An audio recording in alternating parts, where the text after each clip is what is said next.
getting saved and sent to the website and to our group page. As I am doing that,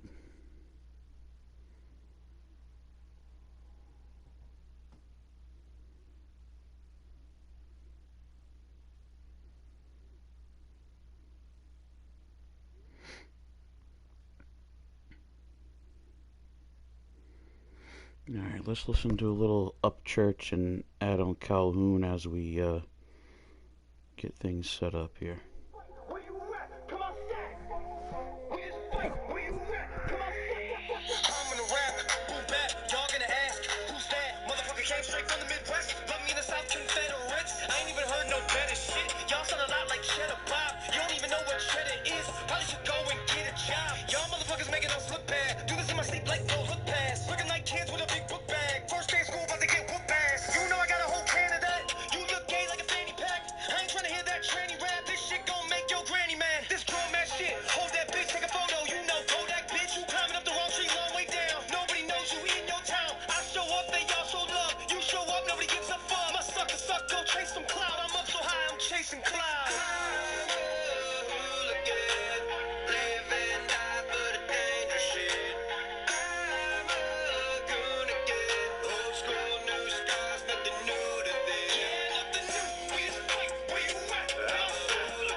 Alright guys, so before we get started here, at some point there's going to be a transition from part 1 to part 2. I'm going to try to swap over as well as I can, so please stand by and hopefully it swaps over and goes smooth. Alright folks, so here we go.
Ladies and gentlemen, welcome to HWA All the Way Up. I am the president of Worldwide Wrestling, and I'm here to make a very special announcement for everybody.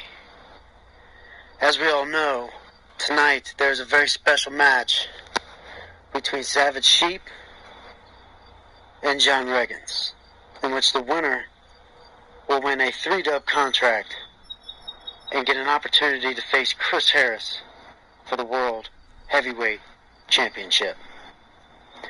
Well, I am here to tell you, ladies and gentlemen, to both of you superstars, that the board of directors and myself have been chatting it up about how impressed we are with both of you. Therefore, no matter the outcome of this match, both of you will gain a 3-dub contract. And of course, yes, the winner still gets the World Heavyweight Championship opportunity. But again, both of you have received a 3-dub contract. So congratulations and good luck on tonight's match.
We see Tyler Ace in the ring now, and here comes his opponent stepping through the curtain.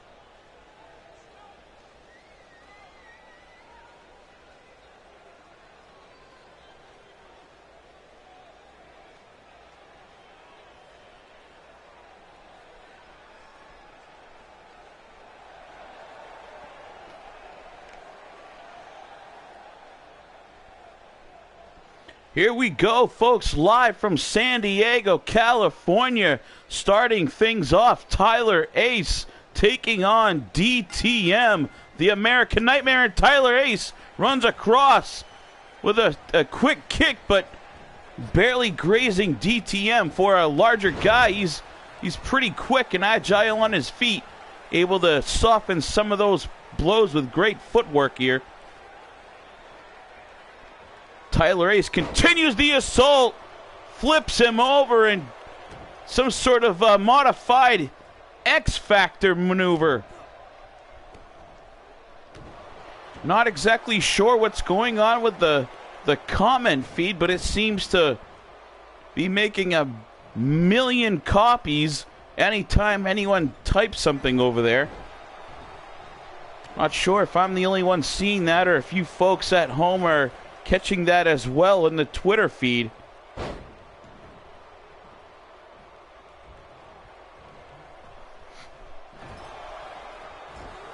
And thank you to Mr. Drew Gessner for saving my voice tonight a little bit by opening up this show for us with some huge news.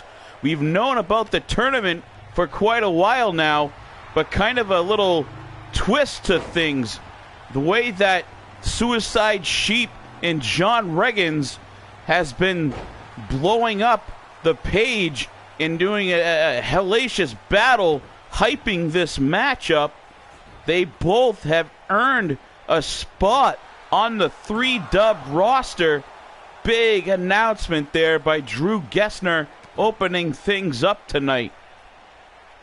Now, what will still remain the same is that the winner of that match will not only get the contract for a 3-dub roster spot, but he will still take on the 3-dub champion, Chris Harris, the Black Spade, for his World Heavyweight Championship.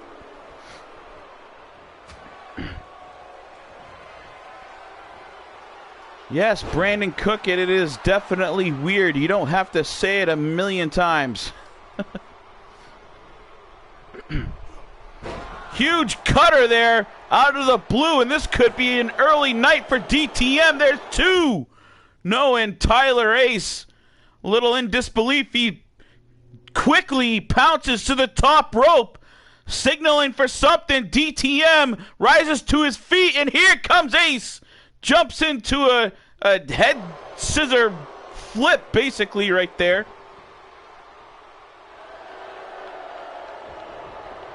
Rolls him over. He's got a head scissor sort of chokehold here. And he's just rolling DTM over and over again.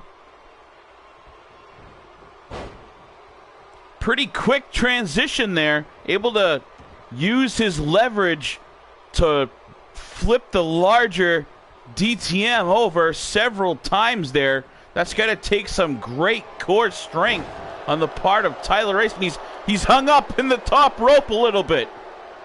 He's showboating a little bit in. Oh, there it goes. It snapped off. Tyler Ace hung up a little bit there for a second on that top gold rope here.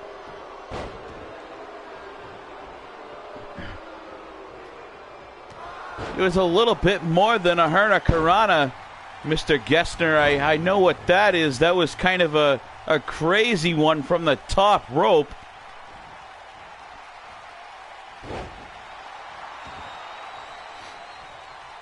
I haven't really spoken to DTM about a contract anywhere. He's been kind of elusive lately. I guess the only person that I've really seen him speaking to much is Noah Youngblood. I'm not exactly sure what they have going on, but they've been back and forth coming out to each other's matches lately. A GTS here. 1, 2, and I thought it was 3, but no, it's a 2 count. DTM thought it was 3 as well. Tyler Ace keeps himself alive. I believe Drew Gessner might still be in the chat. Maybe he has an answer about DTM's possible contract with 3-Dub, because I haven't heard anything, honestly. And Tyler Ace way up top, all the way down to the ground, catches DTM with a flying leg drop.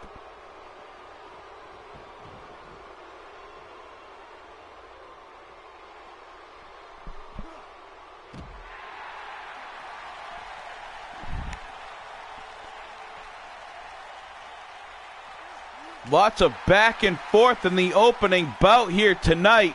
Just when you think one man is the upper hand, it gets swapped over real quick. And here's Tyler Ace again from the top, and what a move!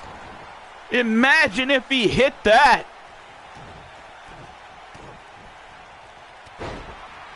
Comes up throwing an air ball here instead, and DTM trying to take advantage of that miss. That high-risk maneuver that didn't pull off.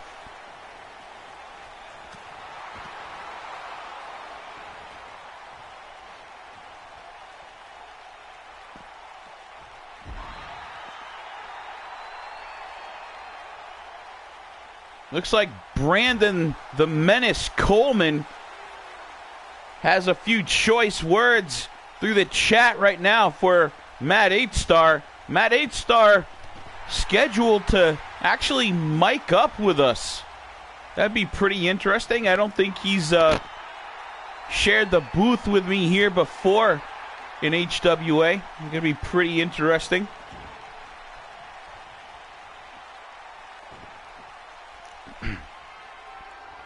Let's see if now Tyler Ace has enough to put DTM down. And look at that! Rainbow cutter! DTM is split open. And just a 2 count again. Tyler Ace can't believe it. What's he got to do?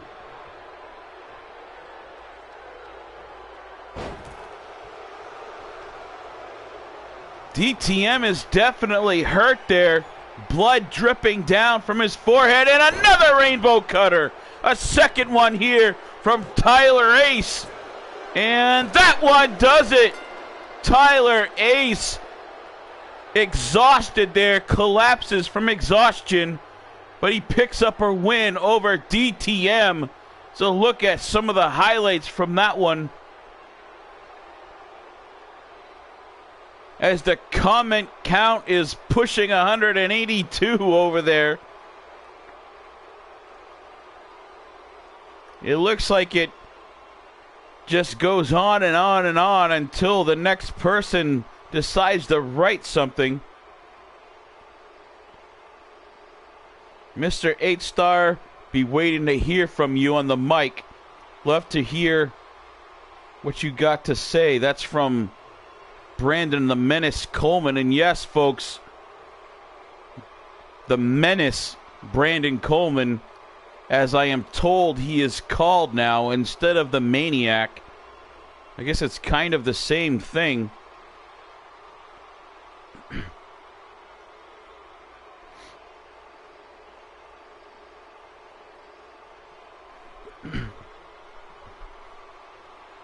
That's right. 3-Dub did sign Brandon Coleman to a temporary contract as well a while ago, and didn't really pan out. Brandon sort of flying all over the world in different federations on different part-time contracts, has yet to really commit to 3-Dub.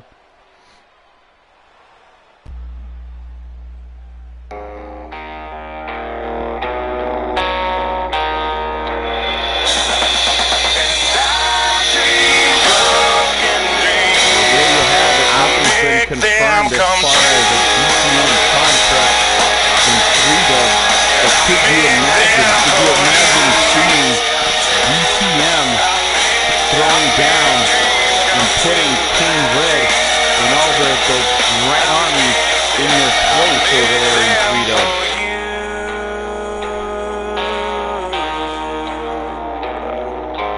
What's that metronome I hear? Perhaps the end is drawing near. You never hear the shot that takes you down. Brandon, I don't think the Coven can. I believe that the manager of the Sakamotos from the Coven, Mr. Eric Willie, I don't know if he's ever issued permission for his client to be able to participate in anything in freedom, but Mr. Wiley usually pops in now and then, so maybe he'll hear this broadcast or watch or respond later.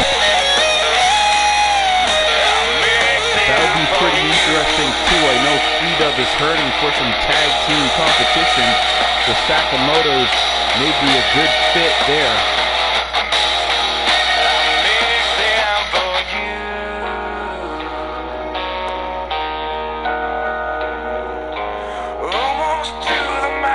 You're slipping, fall just like a stone, rolling ever faster to this nightmare.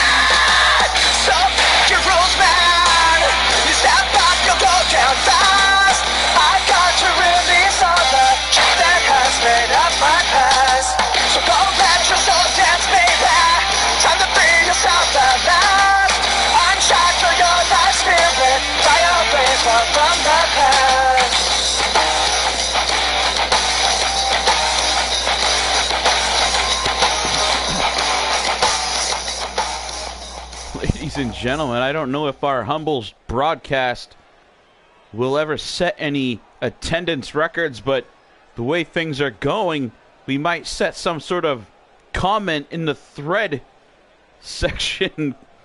This is going to be like a Guinness Book of World Records number of comments in a live stream for one eFed show. I believe shortly, if this keeps up, our little broadcast might catch up to Tekashi 6ix9ine's latest live feed.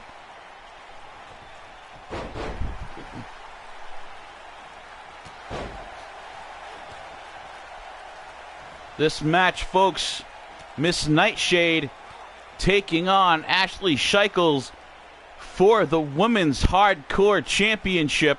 You can see it dangling above us here.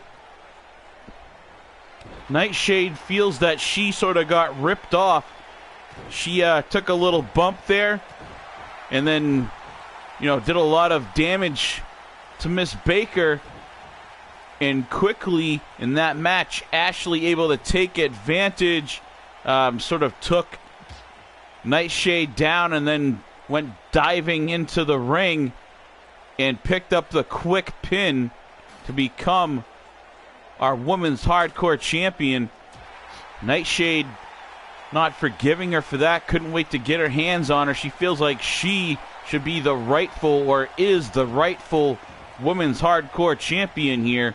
So I don't know, of any woman on the roster that actually would be more deserving.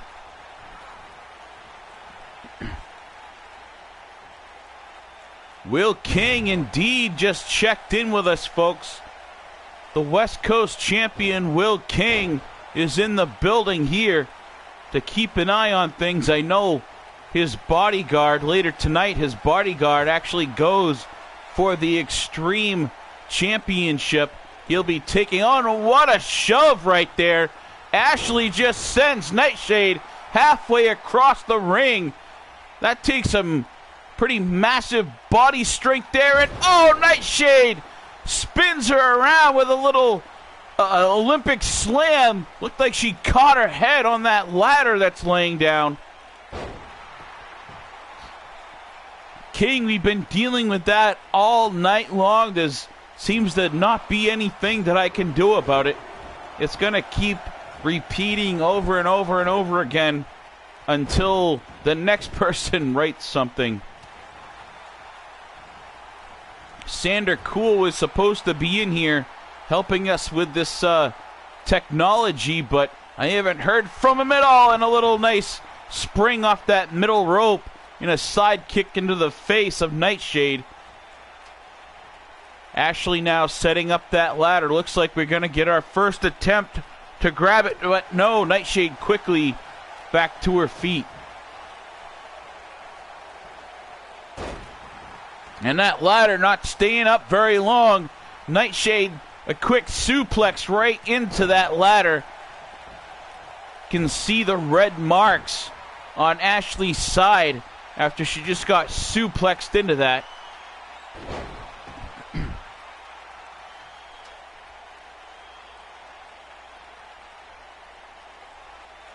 She's going to use this ladder as a weapon, maybe. No, she stands it back up. Ashley thought she was going to go for a climb, but smart. She noticed Nightshade back up on her feet now. Would have been wasted energy for her to climb the ladder at that point, seeing Nightshade standing back to her feet.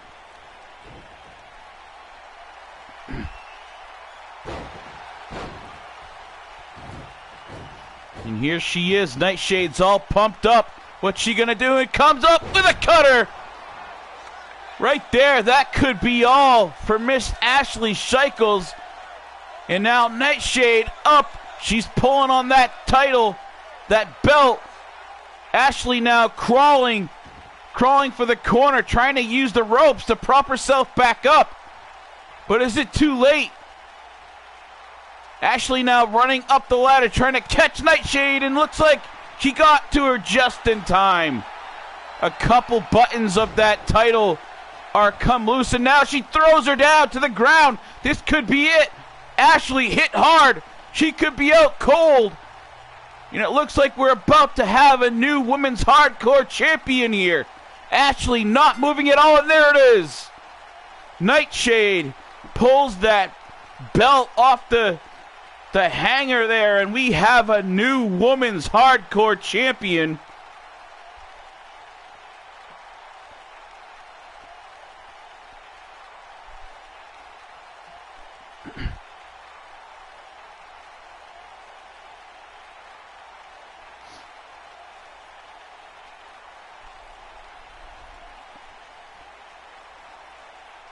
Look at Nightshade putting the finishing touches there, pulling the belt off the hook, winning the prize right there that she sought after, that she felt is rightfully hers anyways, and now it is.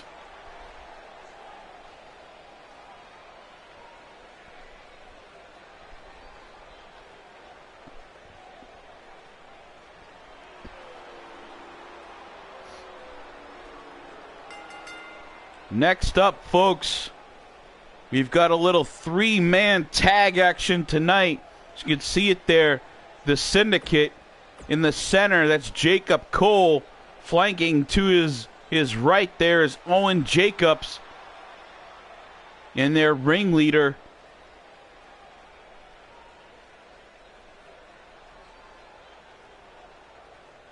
sorry about that, their ringleader Aaron Wade. I was just fishing around to see if I could find some way to stop this feed from going crazy on us.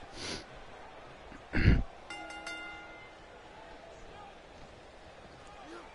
is a 15-minute time limit match here, seeing how much damage each team can do in this one.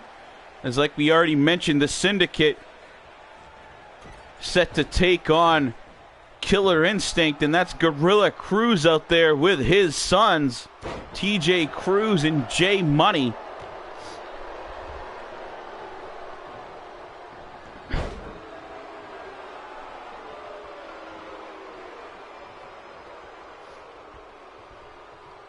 I'm hoping Sander gets out here quickly so he can take care of this this faulty technology we got going here. And it's like Will King says he better learn the technology that is Damian Omega. And we see, a rare occasion there. Gorilla Cruz takes flight, and then he's got Jacobs up high in the air. He deadlifts him off the ground. Gorilla press slam right there, dropping him right in the center of the ring.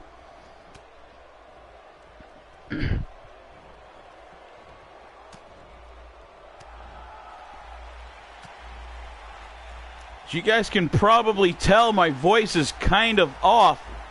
Have allergies kicking in quite a bit. So I apologize. And now Aaron Wade returns the favor to Gorilla Cruz, as this time Aaron Wade is thrown across the ring, landing with a crossbody on Gorilla Cruz that we just saw Cruz do to Owen Jacobs not too long ago here.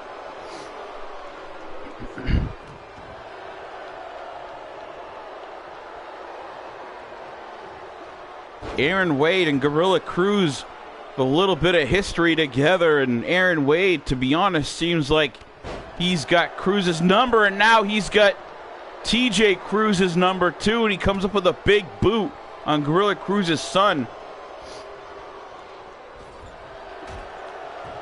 I wonder if this is a hard thing, standing there at ringside, watching your son sort of get pummeled on. Yeah, I'm not sure, Matt. I definitely opened up the chat line and sent you an invite. Try not using the invite. Try just going to my open chat and joining that way.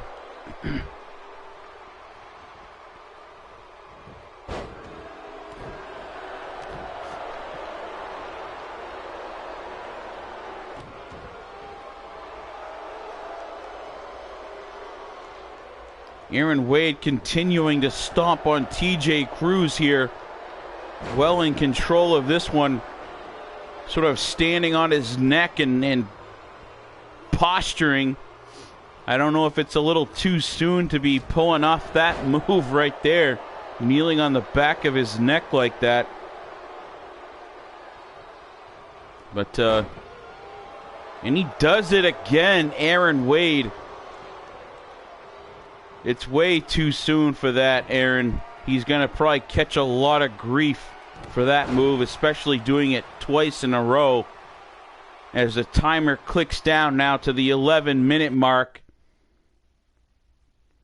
TJ Cruz needing to make a tag badly. Wade now setting him up. And there's a boot to the face. Or a hard running knee rather, and TJ Cruz continuing to take punishment here. Cruz needs to make a tag. You can see he is hurt. He is not moving, folks. Since he caught that knee, he has not moved. Aaron Wade again leaning on that knee on the back of Cruz's neck here.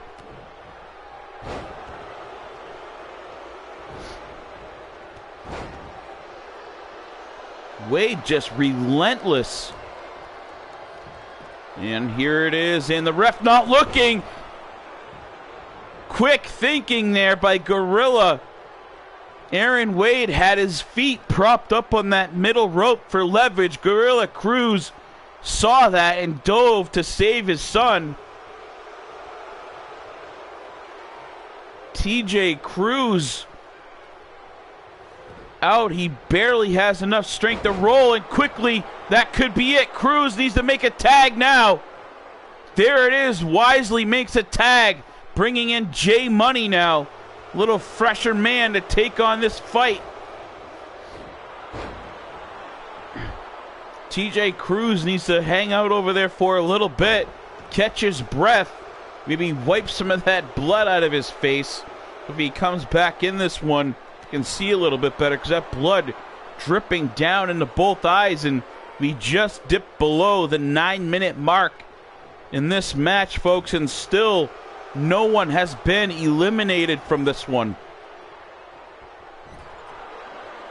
Aaron Wade has definitely been on fire. If there's a MVP per match, Aaron Wade is it so far, as he was able to just decimate TJ Cruz, basically.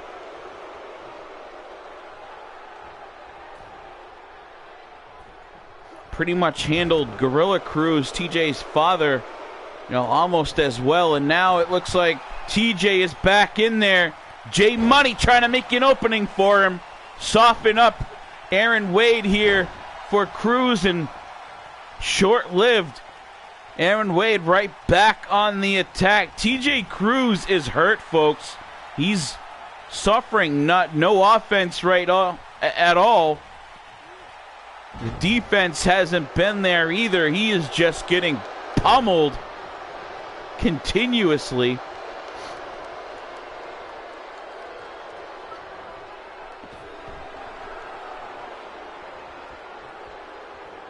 And what's this? Owen Jacobs up top. TJ Cruz to his feet. Jacobs dives all the way, but Cruz sidesteps it. That could be the opening that we need here.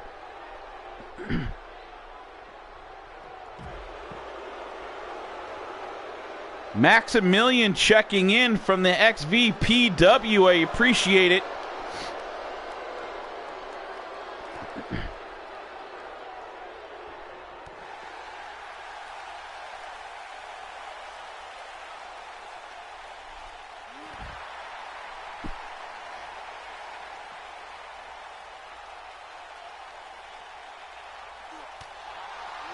You can see how badly TJ Cruz is getting beat. He tried to throw a right cross there and had basically no power whatsoever behind it.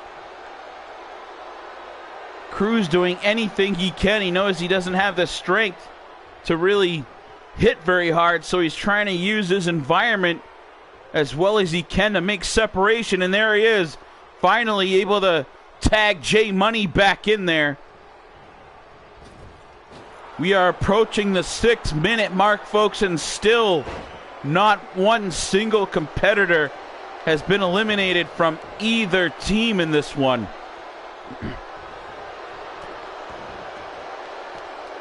With Maximilian in the house, I know I'm going to catch hell, but if you watch, I don't do a highlight reel through the whole show, but there are numerous spots basically throughout each match that we do use the highlight reel technique.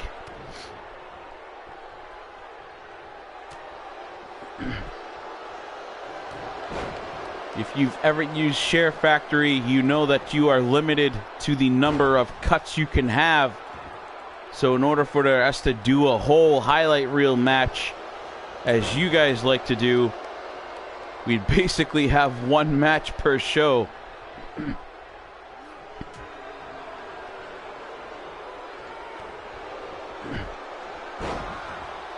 These two here, J Money and Owen Jacobs, seeing a lot of each other, and Jacob Cole finally getting involved. He takes out the referee. Gorilla Cruz not appreciating that one bit. Hammers Jacob Cole back down to the ground. Jacob's cold night was very quick so far. Stepped in the ring, beat up the referee, got pounded through the ground. Gorilla Cruz taking Jacob Cole to Ape City here. And now Cruz from the top. Again, we saw that earlier. Gorilla Cruz adding the aerial tactics to his arsenal here. And now he's got him in that armbar. We've seen Cruz take out many men with that armbar technique as well. Usually we see a quick takedown in those palm strikes, and then he transitions into the armbar. Here he basically flew through the sky and then grabbed the arm real quick before he could get up.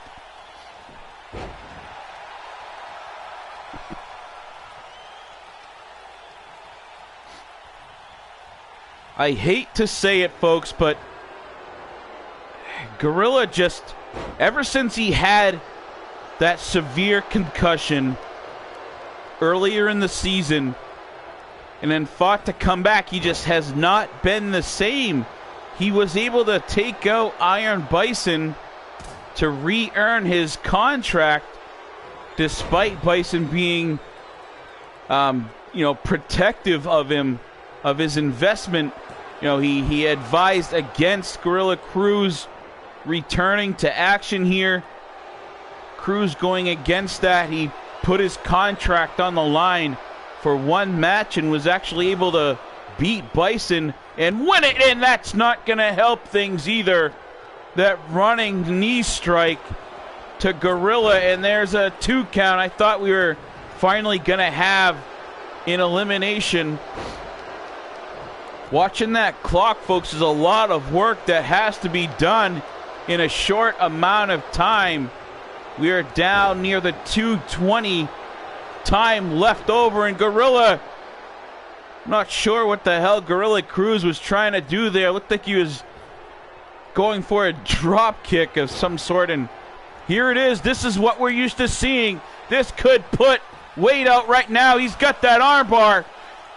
Referee right on top of it. Aaron Wade spins out of it, and he gets free. Aaron Wade's night was almost over right there, folks. Gorilla Cruz is a nasty, nasty armbar technique. Aaron Wade very familiar with Cruz, though, able to fight free of that one. He must have seen it coming, and now Cruz slams him. He basically palms Owen Jacobs by his face and then slams him down through the mat. Was that a 3 count? I believe that was a 3 count on Owen Jacobs.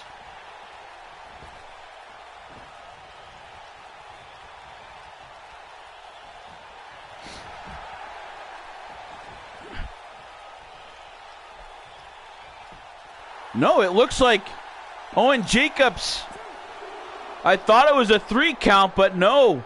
The referee signals that it was just a 2, and Owen Jacobs in there basically just to take some more punishment.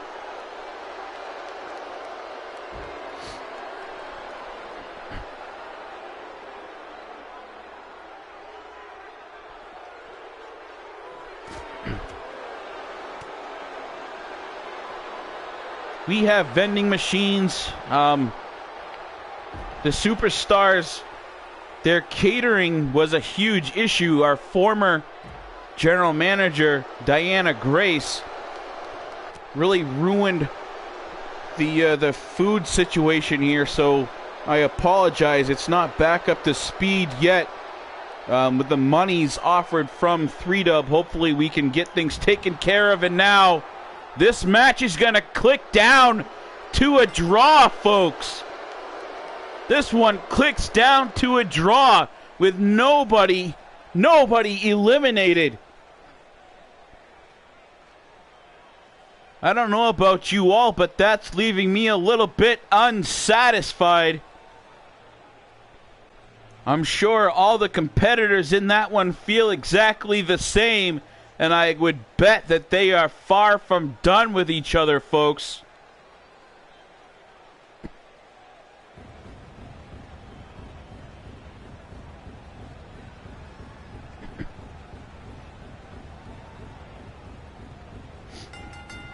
Here we go as we see Nova Reese set to take on Noah Youngblood.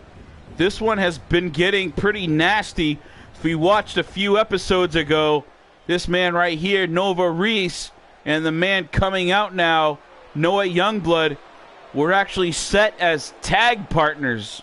And in the middle of the match, Noah Youngblood on the apron basically walked away from the tag match, leaving that man in the ring, Nova Reese, to take on DTM and Michael Blaze of Havoc, and now we see Noah coming out with DTM from Havoc.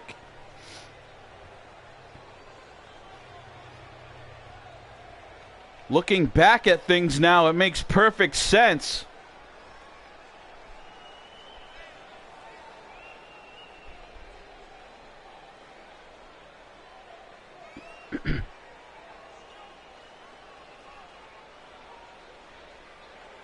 As it would appear, Noah Youngblood being in cahoots with Havoc this whole time, setting Nova Reese up for failure. Although Nova Reese did somehow manage to hang on in that handicap match and end up beating DTM and Michael Blaze by himself in that one, folks, if you remember.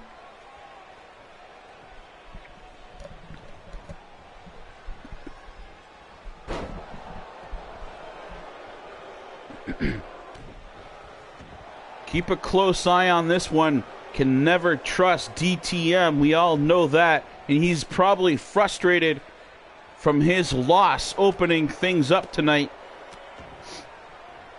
And it does look like DTM's changed his clothes. He must have had sort of an oh shit moment when he got beat by Tyler Ace opening up this pay-per-view. Some nice little transitions there. Noah Youngblood spins out of it. Now he's got him in a hammerlock. Little lesson in grappling right there, folks. These are two of the top competitors in HWA, and Noah Youngblood dropping Nova Reese square on that apron outside. There is no count out, no disqualifications in this one, folks.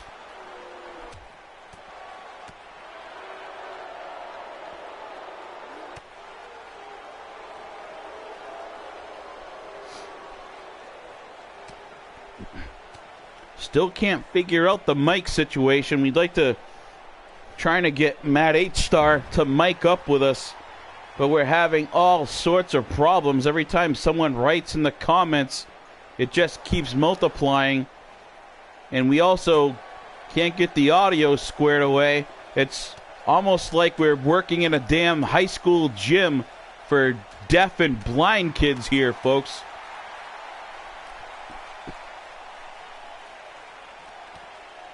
Action still outside. These two usually, their skill level, they like to keep it in the ring, but a little bit of oh, look at that clothesline there. Mid-conversation, Nova Reese hits a huge clothesline. Indeed, Noah Youngblood was signed with 3Dub a while back, and ever since he left 3Dub, he's had sort of a huge chip on his shoulder. Noah was one of the top faces in EFED for quite a while, but things just spiraling out of control. Title shot after title shot just getting stolen from him. Seemed like he would take, a couple steps forward and then just be knocked back down. And it was mostly Havoc that was doing that. Maybe this is one of those if you can't beat him, join him scenarios, in a code breaker from Nova, and he's setting him up. This could be the Nova bomb. He's got him. There it is. He's got Noah in the Nova bomb. This could be it.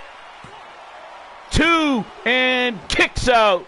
Noah Youngblood kicks out of that one, folks. I thought it was over. He hit him with that Nova bomb pretty cleanly right in the middle of the ring, but still Youngblood able to kick out of it.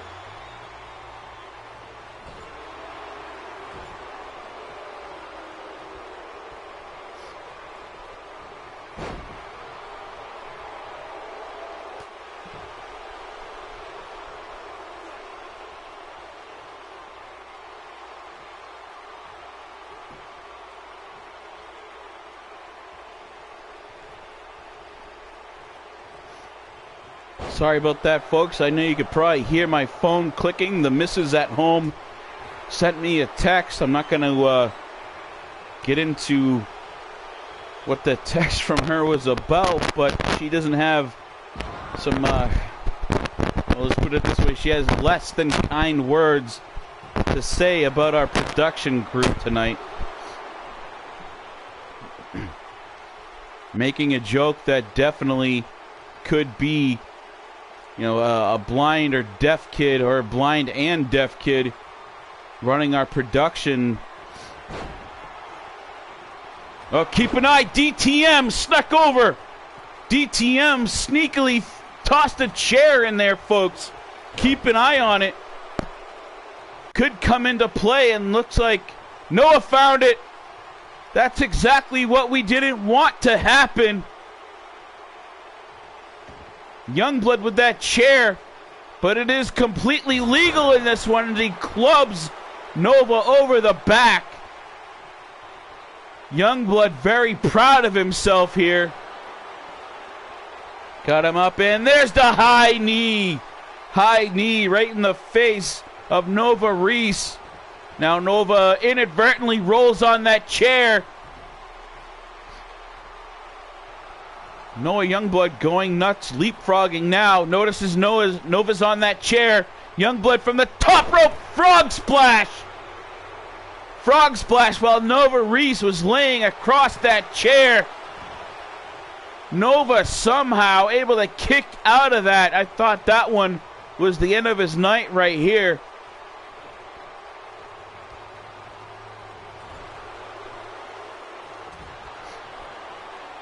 Mr. Sargent, thank you for checking in. Ladies and gentlemen, James Sargent, the representation of the Wolf Lair, checking in with us.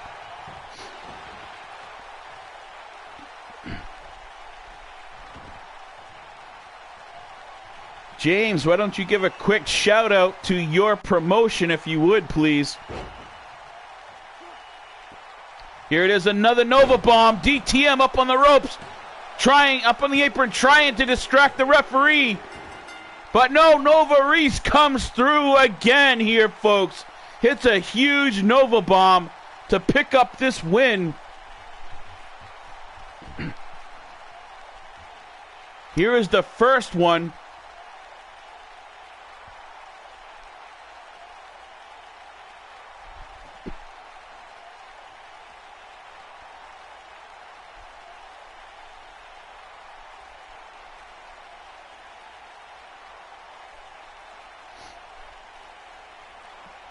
There you hear it, folks. CSWA has a special event Saturday night.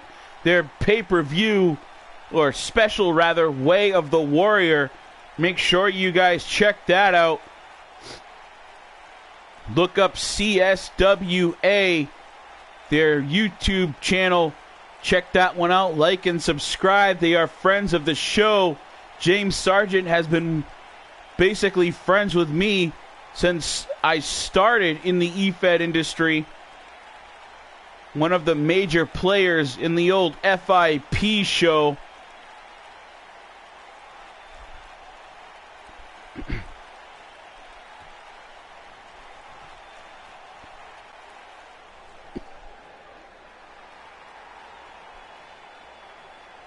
Nova Reese continues to defy the odds. Just been stacked against him, and he continues to climb up that ladder in the East Coast. I don't have the sheet in front of me, and it looks like conversation backstage somewhere. Michael Blaze, the leader of Havoc, less than impressed with his boys tonight, as he appears to be giving DTM and Noah Youngblood the business here backstage.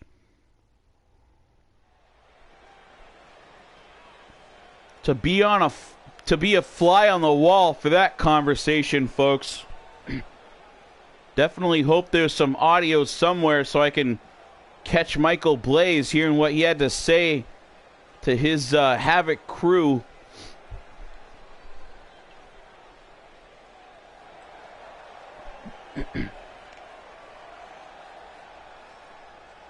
New Millennia. What are these? Folks, this is the tag team title match that we announced earlier. Colt Shields, our new general manager, said he has some competition for the crew, and this is it right here. This is New Millennia, newly signed tag teams, and they get a shot right away against Durgos and Martrix of the crew.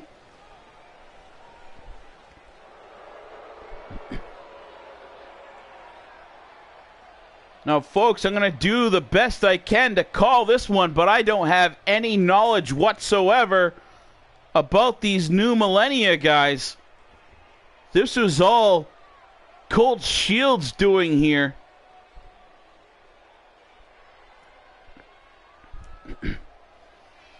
And here they come, folks, our tag team champions, our Blood Brothers tag team champions. The Resistance, part of the crew faction.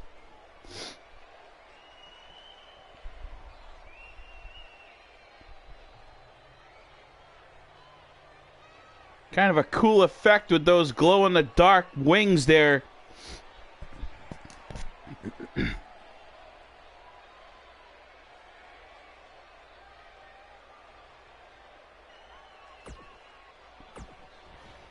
We would definitely love to see the Wolf Lair back in action. We haven't announced it yet on the page, folks, so a special drop to those that are watching.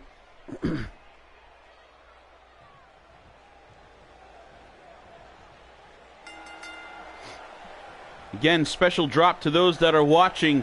We will be having 2 titles, folks. Yes, we will have 1 tag title for each brand for now on moving forward. We'll be starting that within the next few shows. It has not been released yet which brand the Blood Brothers Tag Team Championship will go to. It probably depends on the winner of this match, because it looks like the New Millennia represent the East Coast show and Durgos and Martrix of the crew represent the West. So it looks like whoever wins this title will be bringing it to their brand, and the other brand will be having some sort of tag team tournament or something like that to determine, the title for their show. Yeah, James, the comments section is very broken. It started off like that, and also, for some reason, I can't get anyone to join the live chat with me either. Lots of problems going on, and still no sign of Sander Cool, who's supposed to be out here with me, sort of taking care of that situation. I don't blame him. No doubt he's, preparing for his title match later on, a huge one, as he takes on Damian Omega of the Generation, Will King's bodyguard. Earlier this morning when I first got here, I was going by the gym, and that man was basically picking up every single damn weight that we have in the gym here. I don't think I've ever seen power like that. Nothing short of, Braun Strowman from the old WWE days.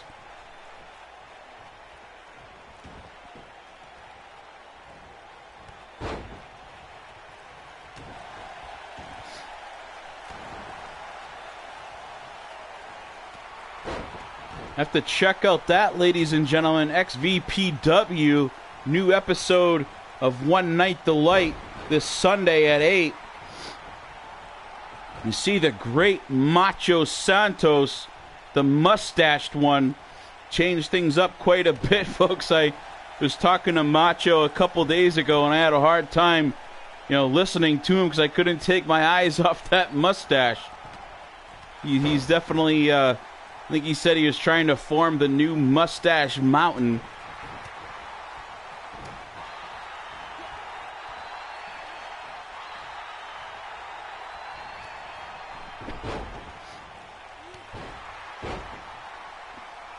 No doubt, Will King, no doubt.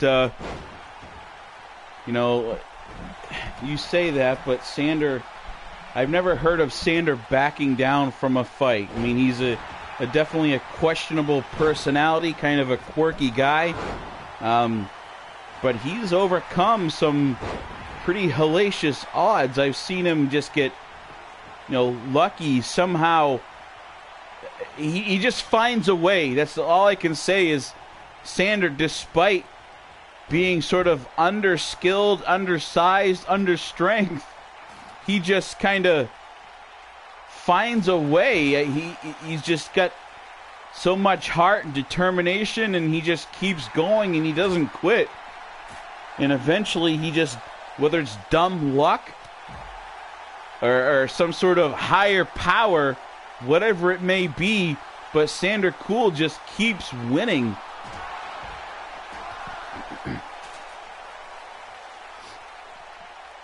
No doubt he's going to need that luck or that higher power or whatever he's got on his side tonight, taking on Damian Omega later on probably part 2 of the show after we have a short intermission.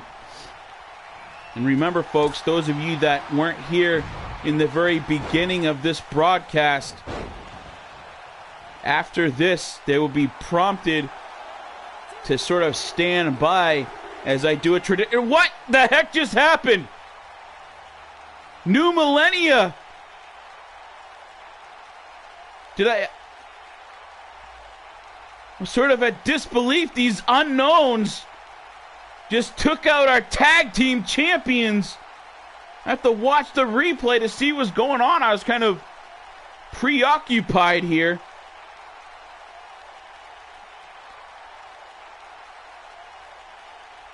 Rewatch this one real quick as the New Millennia came out of nowhere, a virtual unknown team here in HWA. Like, I've got no history on them at all from any EFED.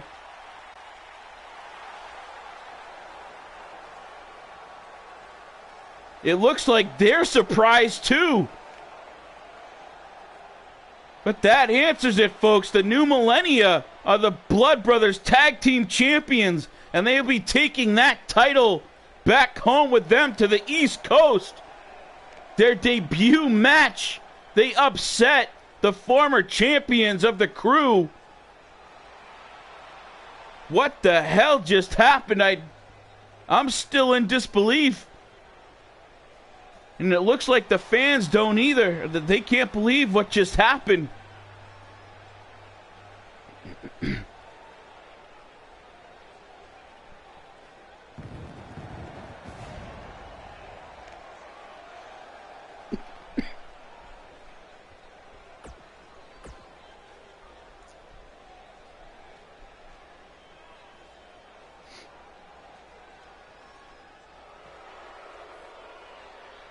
A definite grudge match here tonight, folks. And now, Matt 8 Star taking on Brandon Coleman for Brandon Coleman's Hardcore Championship.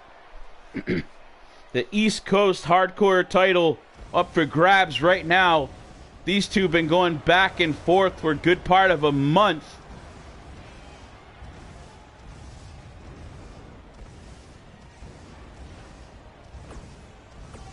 There you go. The New Millennia was actually part of CSWA in Season 3. Good little piece of knowledge right there. I appreciate that, James. Good looking out. Now, folks, an update on this one. Matt H-Star cannot have his team of Jim Drama or Tony Morrison down to the ringside.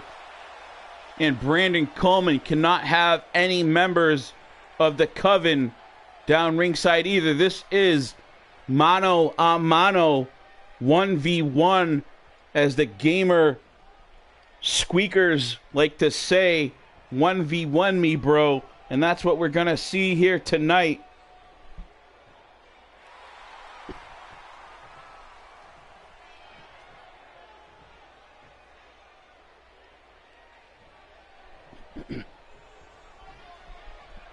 Brandon Coleman, the menace, reluctant to hand his title over. And we have already seen 2 titles change hands tonight. Let's see if Matt H-Star can continue that trend, folks. Odds kind of in his favor. We've already seen 2 new champions crowned here. Coleman sprints across. Comes up with a pretty agile drop kick right there. Single leg drop kick from Brandon Coleman onto Matt H-Star. These 2 men, I never usually use the word hate, but these 2 men hate each other. Definitely developed, if it's not hate, then very strong disrespect and strong disregard for each other.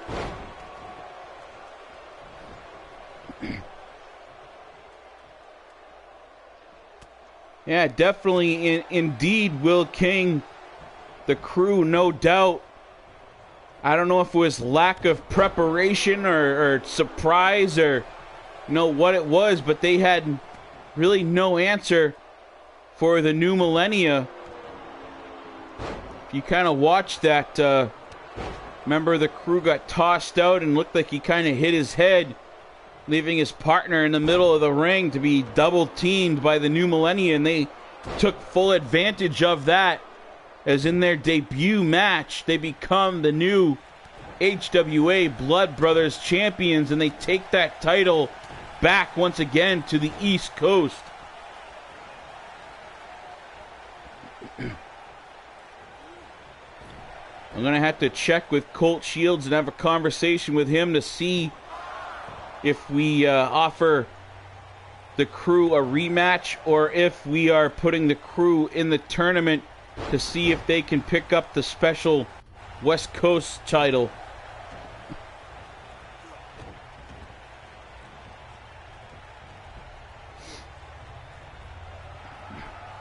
Matt H-Star going upstairs. Brandon Coleman in a daze, but Coleman looked like he suckered him in right there. Brandon Coleman suckered H-Star in, pretending he was hurt, playing a little possum, if you will.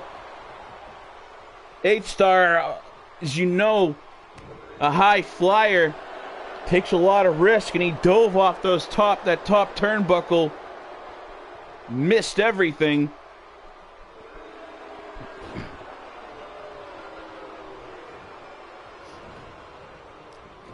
Brandon Coleman here, he needs to take H-Star off his feet. If it becomes a brawl, Coleman definitely has the upper hand. But if this can, if H-Star can get his speed game going here, able to pick up some of those big high-risk maneuvers, you could turn the tide here, and this is exactly what I thought Brandon Coleman was going to do. Take him outside, take him to his element. Coleman looking for some sort of toy in the toy box there under the ring. Comes up empty-handed. I thought his bat got put under there. He carried that bat down to ringside and looked like he was expecting to find his bat under the ring. I wonder what happened to it. No, he finds another toy. He steals one of the steel chairs from beside me here.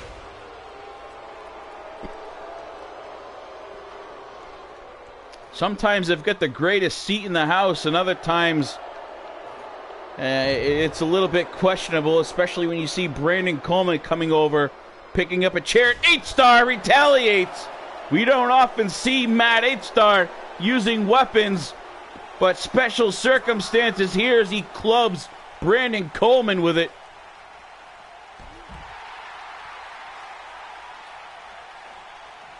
Remember this one, folks, a rare occasion with Matt H-Star using a weapon. And speaking of weapon, he's got him up. Razor's edge here. And he hits it right out on this lightly padded concrete floor surrounding the ring. That's got to be it. 2 count on H-Star, and he kicks out. And who the hell is this? He clubbed Coleman and H-Star with that chair. And here comes the Iron Bison, flanked with Parabellum. Whoever this man is that just took out Coleman and H-Star with a chair apparently is part of Iron Bison's army that he is forming. Does anyone that's watching know who that bald-headed man was that took out Coleman and H-Star tonight? Let me know who it is.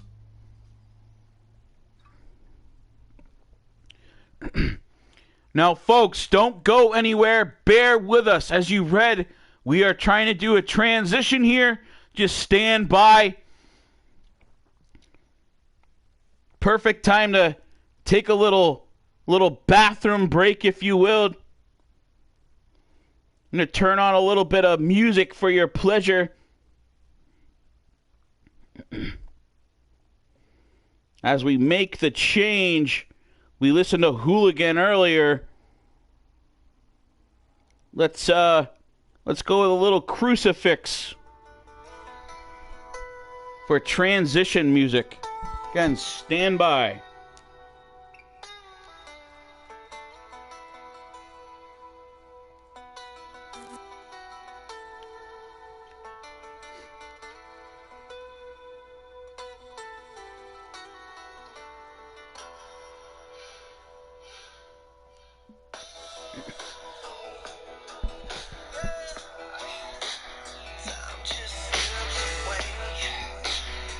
I'm not sure who that was, Brandon, but we're trying to figure it out right now.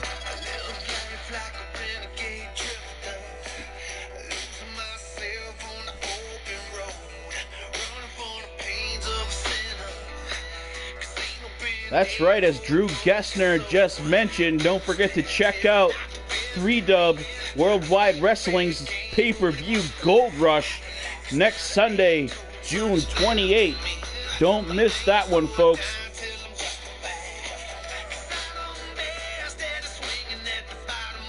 And here we go, kicking off part 2 of All the Way Up. Thank you for staying with us, and you're listening to Dead Man Walking by Crucifix if you are interested.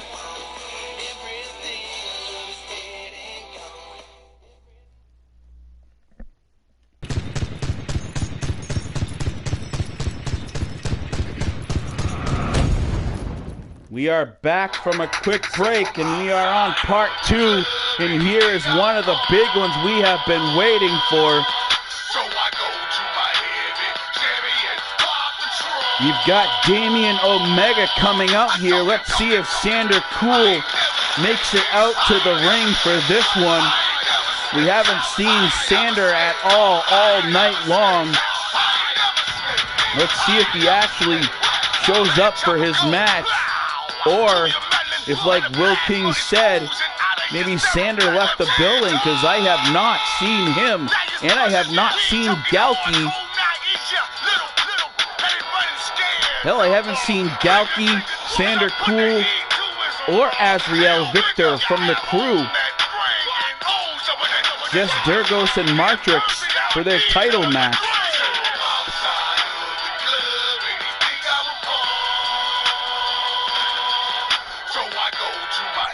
Keeping an eye on things, and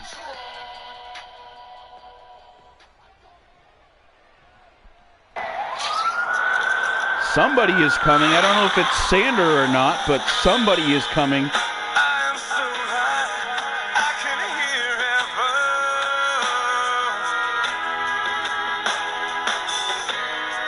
And yeah, it is Sander Cool. Sander Cool is here to defend his title. I'm not sure where he has been.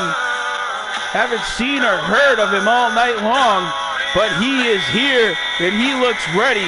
That extreme title around his waist, making his way down to this mountain of a man, Damian Omega, who's challenging him for that title.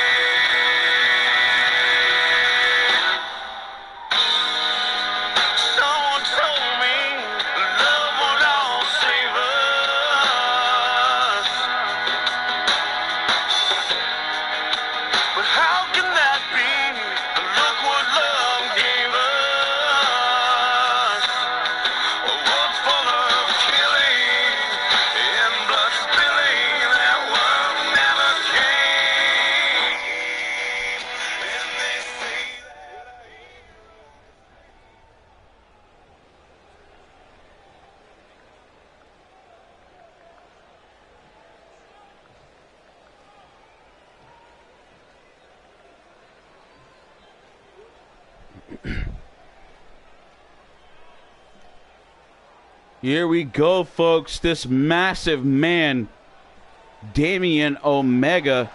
I don't have the stat sheet on him, but he is huge. His shoulders are wider than the front of my car, I think.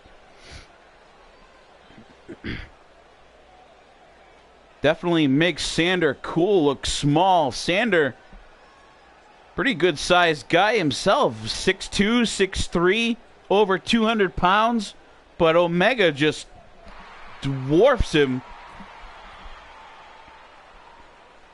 Sander holding that title up proudly. It was a long road to earn that title, and you hear that term a lot, but Sander Cool definitely earned his title run. He went through hell here, folks. Time and time again, he dove in to try to grab that from the waist of members of Havoc, mainly Jay Stone, and finally able to pick up the win over him. And now here's that power, Omega, right away, just grabbing Sander and tossing him around like a rag doll.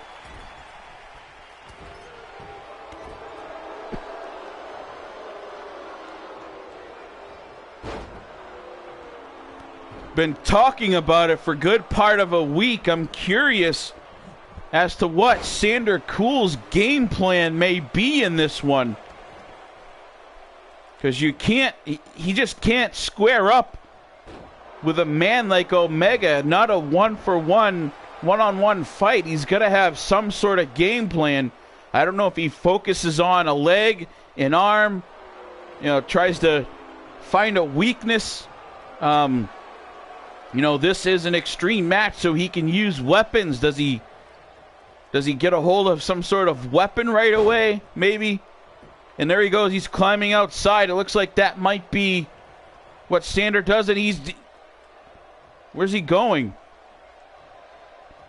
Sander, they're taking it out to the crowd.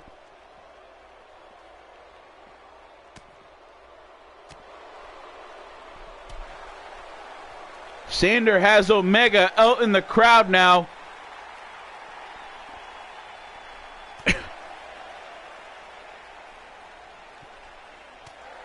I'm hoping that the people in those front rows in the aisle have insurance, because with Omega out there, a wild punch from him could send you to the damn hospital, especially if you're not conditioned or a trained fighter like the athletes contracted. Those are just normal civilians out there, and they are definitely within arm's reach of this massive man, Damian Omega.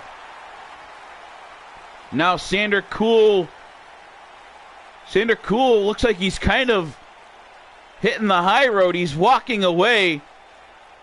Omega on his heels, chasing after him.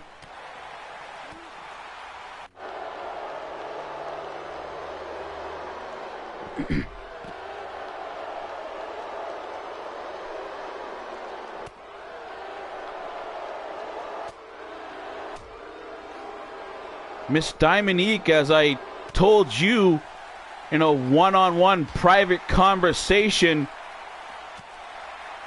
folks, it's official. The women's division is being cut from HWA.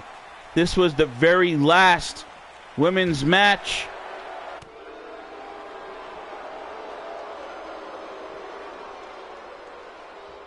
Now it appears Sander Cool mounting some offense out there, using his environment. Looks like he's trying to test the conditioning of Omega. He's keeping his wheels turning here and keeping moving. And Sander, he's got Omega. He's bringing him out back. He's got some weapons stashed over here. Maybe this was Sander's plan. He has a whole bunch of weapons in his arsenal out here. Table, multiple chairs, trash can. And what's this? Here's the generation. The Generation attacking Sander. They must have figured out what his plan was. And the Generation coming and putting a hit on Sander Cool. They saw that Sander had those weapons set up outside here to use on Omega.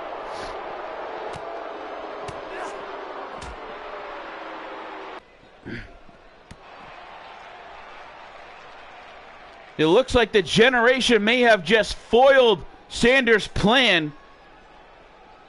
But those chair shots, as you can see, those chair shots definitely paid off. Looks like the running around sort of tired Omega out a little bit.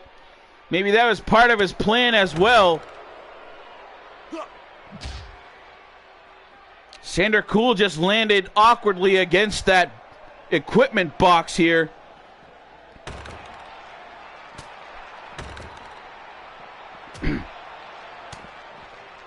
Sander still trying to fight back here, doing a pretty good job, all things considered. And there he goes, Sander trying to chop the legs down. Looked like he had Omega running and doing a lot of running. And here's Azrael Victor! Azrael Victor with a chair! Ready for him, hiding in the office. Azrael pummeling Omega with that chair. It looks like the whole Azrael Victor was in on Sander's game plan. I guess we've answered that, folks, and now Azrael continues to attack Omega here right in the office, and now, oh, he's got him up! He puts him through that table! So much for Azrael Victor. Omega withstands that attack, and now what's this? This is Matrix now. Sander Cool has Omega running all over this damn building. And around every corner, it seems. Another member of the crew waiting for Omega. This time, Matrix swung and missed with that chair. And Omega pounds him off a wall. In the meantime, Sander Cool made his way back to the ring. Omega has got to be tired. Sander has him running all over the place here, folks. Very smart game plan by Sander and the crew. Let's check on the conditioning of Damian Omega.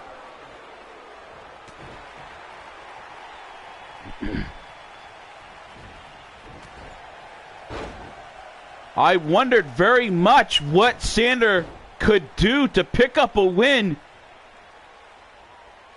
And it looks like Sander Cool may retain his title after all. Damian Omega running all over this building, attacked around every single corner basically.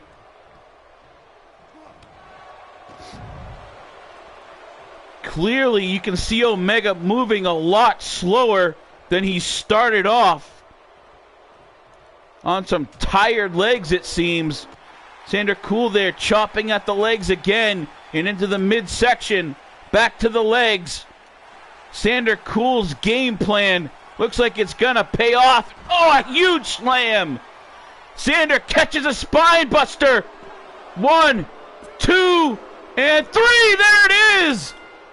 Damian Omega, the new Extreme Champion.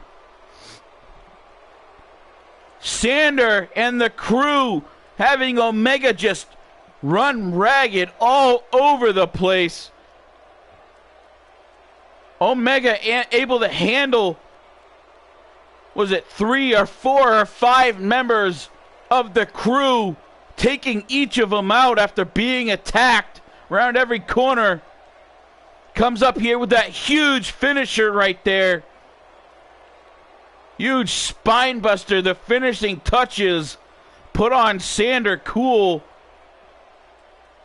And it looks like Sander's luck has run out.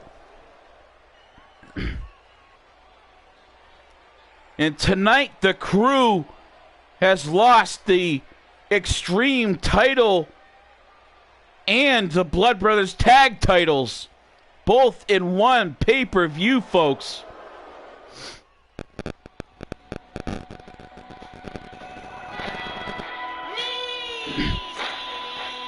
And here we go, kicking off tonight's main event.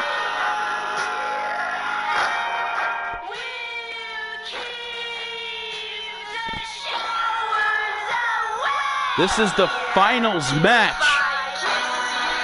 Suicide Sheep taking on John Riggins. This one has gained a ton of popularity. A lot of people can't wait to see this one, folks. Social media has been blowing up.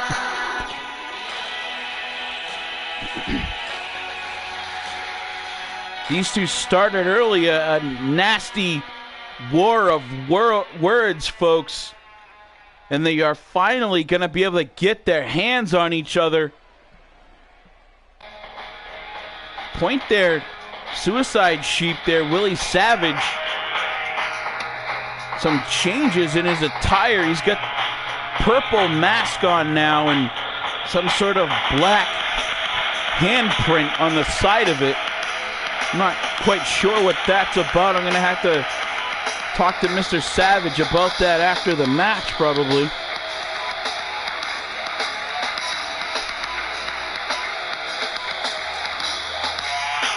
Never say what you mean, all I hear is scream.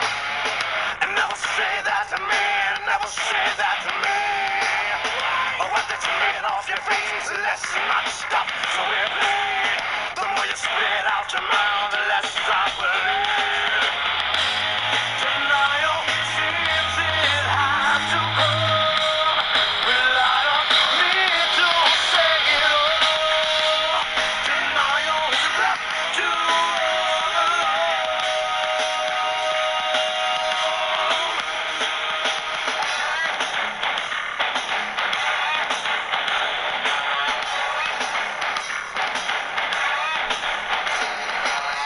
I can't believe that you see ever make any sense. Here it is, folks, the one that we've been waiting for, and John Riggins starts things off. He's got Sheep up on his shoulder. Sheep reverses it into a DDT. That's one advantage here. Oh, and Sheep showing some strength. Got Riggins up, deadlifts him up off the mat into a power bomb here. And now he's got him in an armbar, some pretty good skill shown by Suicide Sheep.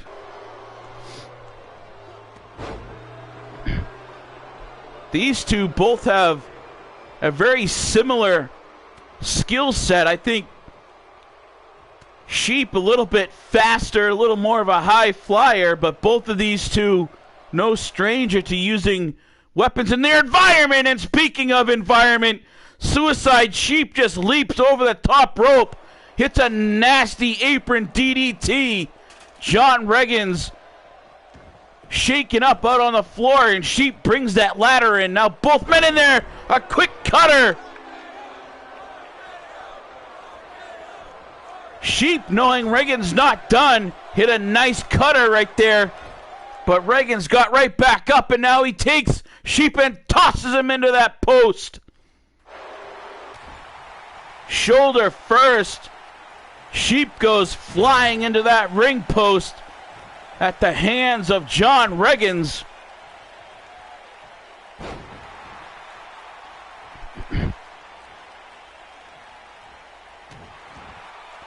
Not quite sure if this one's going to be more of a wrestling match or a barroom brawl. And oh, Sheep gets his legs up.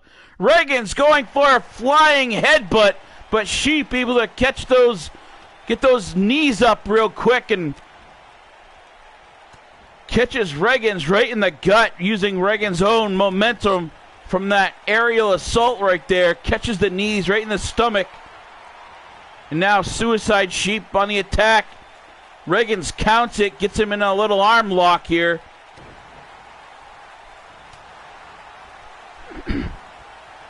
Wise using some joint manipulation. This is going to be kind of a unique match. And he got him in with a second apron DDT. Suicide Sheep with a suicide dive over that top rope into a nasty DDT onto the apron for the second time to John Riggins. Hopefully Riggins' bandana offering some sort of cushion. Riggins now tosses Sheep back in, and Riggins going up top once again. Is he going to try for that headbutt again? Nope, he pauses. Sheep getting to his feet. Riggins off the top, and he catches with a flying codebreaker. Flying codebreaker off the top ropes to Suicide Sheep. And now he's got him in a spin cycle here, folks. Sheep holding his head there, feeling pretty dizzy, and it looks like Riggins a little dizzy himself. Not sure what he's doing. What the hell is John Riggins doing? Riggins on the outside, standing at the top of a ladder. What the? Sheep on the inside, setting a ladder up, and Riggins off the top of that ladder dives back in from the top of the ladder, back into the ring, catching Sheep with a flying drop kick. I don't think I have ever seen that before, folks. You're going to have to go back and rewatch that one again. John Riggins went outside when Sheep was down, climbed up, almost hiding on top of that ladder that's at the top of the screen here on the outside. Suicide Sheep not sure where Riggins was. Going to set the ladder up to climb up to try to get that suitcase. Riggins then diving off the top of the ladder that's outside, over the top rope, back into the ring with a nasty drop kick onto Suicide Sheep. What a move, ladies and gentlemen. And that, moves like that is exactly what earned both of these men contracts with Worldwide Wrestling. And now Riggins setting that ladder up here. Riggins up on top of it's not quite lined up with the suitcase. Maybe some poor depth perception by Riggins. Riggins now gets knocked off, and Suicide Sheep off the top. What a move! Lands it. Now where's Sheep going? Suicide Sheep running outside. Riggins was down. He could have easily gone to the top of the ladder and worked on that suitcase, but he decides to bring in a chair, and now he's pounding Riggins with that chair.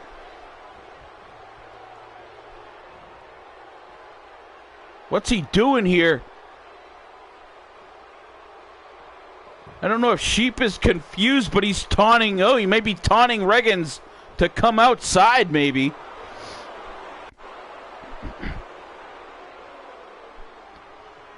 Kind of strange on Suicide Sheep, and now Riggins on the apron. Sheep going upstairs towards that contract in the suitcase. Riggins says hell no as he grabs Sheep by the seat of his pants, tosses him back down, and now Riggins taking a little breather, it seems, while Suicide Sheep is down. Riggins trying to get his feet back under him, taking a little breather. These two obsessed with throwing each other on the outside. What's he doing here? And another apron DDT. Not quite as dramatic as the last two, but...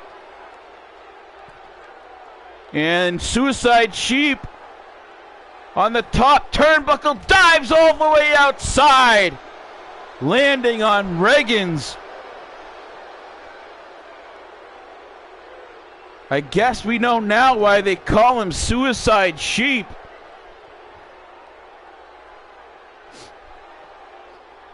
No regard for his own personal safety here. Now he's pummeling Riggins with those steel steps.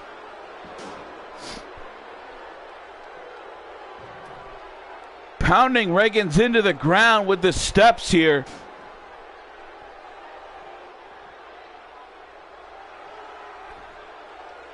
This one is getting out of control, and now Sheep back on the top again. From the top turnbuckle all the way to the outside. A spinning wheel kick. Catches all of Reagans, but Reagans is still, look at Reagans rolled over. He is still trying to get to his feet. He's back up again. After all that, Reagans is back to his feet. Suicide Sheep from the ladder now. On the outside with another spinning wheel kick.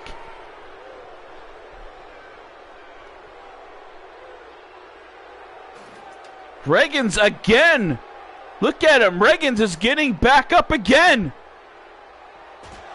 Sheep doesn't know what to do. He's hit him with everything in the arena so far. Chairs, steps, ladders. What's it going to take to keep Reagans down? This place looks like a town dump or something. Garbage and ladders and chairs and everything just scattered all over the arena here. Sheep going to set that ladder up in the corner. Reagans dives back in the ring somehow. I'm not sure how John Reagans is still on his feet, still in this match, and now making his way up to that contract, trying to work the briefcase. Suicide Sheep up there with him. These two going blow for blow on the top of this ladder. Suicide Sheep looks like he's got the advantage now, tossing Reagans down. Sheep, is he going to go for that suitcase? No, he's looking away from the suitcase. He's eyeballing Reagans in a flying elbow off the top of the ladder.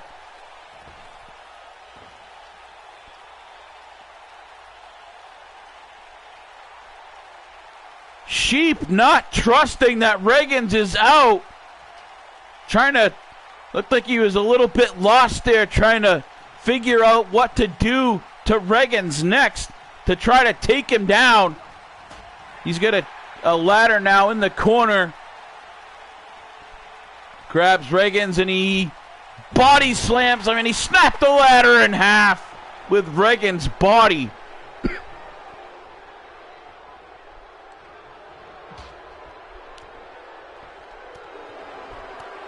I need a beer runner now. I only grabbed one traditional commentary beer. Needed a second one for this one. Starting to lose my voice. I apologize, ladies and gentlemen. But this one, definitely an exciting match. I'm wondering if Matt 8-Star and Drew Gessner are still watching this one. It has gotten out of control here tonight. Both men. And it looks like Suicide Sheep again for a fourth time tonight.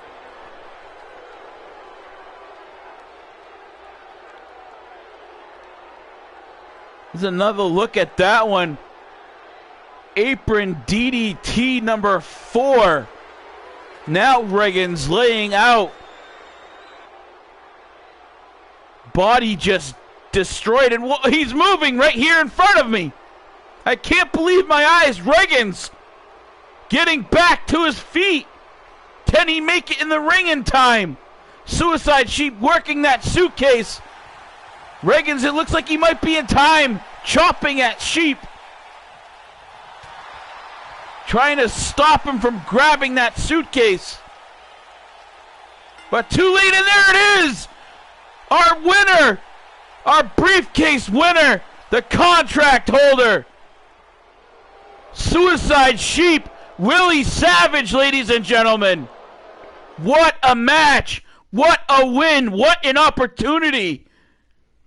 Take a good look at that, man. He could be the future, not only of the Hybrid Wrestling Alliance, but of Worldwide Wrestling as well. And now he holds a contract, a full-time contract to 3-Dub and he is set to take on the 3-dub world champion, I'm reading Drew Gessner's name, the Black Spade, Chris Harris. Hopefully Harris was watching this one closely as well. By the sounds of things, not taking any of these men very seriously. But after watching this one, either of these two men, definitely a force to be reckoned with. And this man right here, Suicide Sheep, just diving off everything in the house, putting it all on the line. And that is what Chris Harris has in store for him, as our comments are ticking up over 1,200 in this one. Yes, it will be Suicide Sheep at Gold Rush. What a night, ladies and gentlemen. Thank you to those who tuned in live with us. Drew Gessner, Will King, the Maximilian, all the other people, James Sargent. I appreciate it. And I know this was a late showing. We probably would have had way more viewers if it was at our normal broadcast time. So those that watch tomorrow or later tonight or the next day, thank you all. Remember to click that like button and subscribe if you have not already. On behalf of the Hybrid Wrestling Alliance and Worldwide Wrestling, I am Stephen Benoit Jericho. Good night to you all.